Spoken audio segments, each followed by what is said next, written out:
हो, जागा वाटप करताना उशीर झाला, त्याच्यामुळे विधानसभेत फटका बसला असं वाटतंय का? नाही, विधानसभेला फटका बसण्याचे अनेक कारणं असले तरी हे पण कारण नक्कीच आहे. 20 दिवस आम्ही जागेंचा घोळ ठेवला. नाना पटोले आणि संजय राऊत हे दोन प्रमुख नेते त्या ठिकाणी होते, त्यामध्ये आम्हीही होतो. परंतु जागा वाटपाचा तिढा जर 2 दिवसात संपला असता तर 18 दिवस आम्हाला प्रचारासाठी आणि प्लॅनिंगसाठी उपयोगी पडले असते. आम्ही कुठलंही प्लॅनिंग करू शकलो नाही. आम्हाला कुठलंही प्लॅनिंग करता आलं नाही. आम्हाला निवडणुकीसाठी तीनही पक्षाला संयुक्त कार्यक्रम आखता आला नाही. हे अनेक कारणं झाली.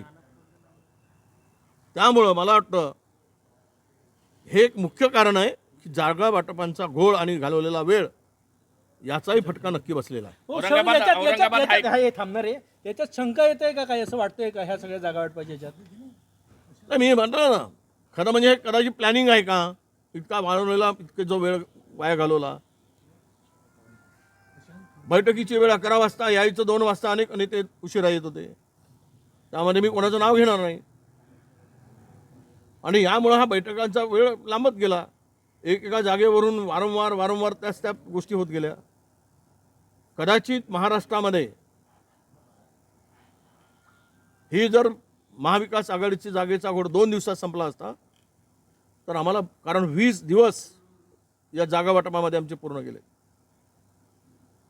तर आम्हाला त्याचा नक्की फायदा झाला असता.